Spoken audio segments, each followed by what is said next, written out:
Viewers, viral medicine Bangla YouTube চ্যানেলে আপনাদের সকলকে স্বাগতম।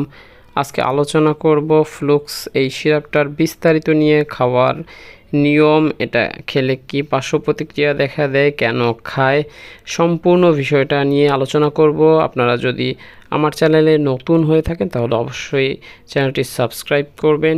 এই যে ফ্লুক্স সিরাপটা দেখতে পাচ্ছেন, এটা প্রস্তুত করে থাকে অপসনিন ফার্মা লিমিটেড। এটার 100 মিলি একটা বোতলের খুচরা বাজার দর হলো 65 টাকা। এরপরে জেনে নেই এই ফ্লুক্স 500 কেন খায়। এই ফ্লুক্স 500টা একটা ফ্লুক্লক্সাসিলিন, এটা জেনেরিক ফ্লুক্লক্সাসিলিন। এটা সাধারণত ছোটদের দিয়ে থাকে যদি কেটে যায় অথবা টনসিলের সমস্যা থাকে, পুড়ে গেলে, অ্যালার্জির সমস্যায়, যদি স্ক্যাবিসের সমস্যা থাকে সেক্ষেত্রেও, কোথাও ঘা হয়ে গেলেও এটি দেওয়া হয়ে থাকে। কোনো ক্ষেত্রে ফোড়া বা পোড়ার চিকিৎসায় আপনি এটি সেবন করাতে পারেন। যদি বিস্ফোরা ওঠে বলি, যেটা আমরা স্থানীয় ভাষায়, সেই ক্ষেত্রেও আপনি এটি সেবন করাতে পারেন। তবে এটি একটি অ্যান্টিবায়োটিক, তাই যত্রতত্র যে কোনো সময় যে কোনোভাবে সেবন করানো যাবে না। অবশ্যই চিকিৎসকের পরামর্শ নিয়েই আপনি ছোটদের এটি প্রয়োজনে সেবন করাবেন।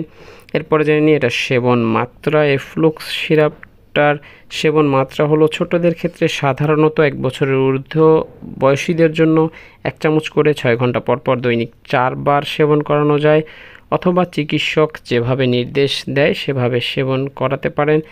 এই ফ্লুক্স সিরাপটা সেবনে তেমন কোনো পার্শ্ব প্রতিক্রিয়া নেই।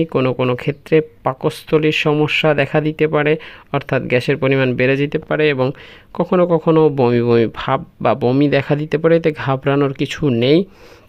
এগুলো যদি আপনারা তীব্র আকারে দেখেন তাহলে অবশ্যই চিকিৎসকের শরণাপন্ন হবেন। আর যে কোনো ওষুধ যদি সেবন করাতে চান ছোটদের অথবা বড়দের, তাহলে অবশ্যই সেটা হতে হবে একজন রেজিস্টার্ড ফিজিশিয়ান, অর্থাৎ রেজিস্টার্ড একজন ডাক্তারের পরামর্শ অনুযায়ী। অ্যান্টিবায়োটিক যদি আপনারা অধিক পরিমাণে সেবন করান সেক্ষেত্রে অ্যান্টিবায়োটিক রেজিস্ট্যান্স হয়ে যেতে পারে, যার ফলশ্রুতিতে অ্যান্টিবায়োটিক শরীরে কাজ নাও করতে পারে। তাই অ্যান্টিবায়োটিক যদি আপনি দেন তাহলে অবশ্যই সেটা চিকিৎসকের পরামর্শ অনুযায়ী এবং প্রয়োজনে ব্যবহার করবেন, যত্রতত্র নয়। আমার ভিডিও দ্বারা যদি উপকৃত হন তাহলে একটা লাইক দিয়ে চ্যানেলটি সাবস্ক্রাইব করে পাশে থাকবেন। সম্পূর্ণ ভিডিওটা দেখেছেন তাই অসংখ্য ধন্যবাদ। দেখা হবে নতুন কোনো ওষুধের রিভিউ নিয়ে, আপনাদের সকলের সামনে হাজির হব। সে পর্যন্ত সকলের সুস্থতা কামনা করে বিদায় নিচ্ছি। আল্লাহ হাফেজ।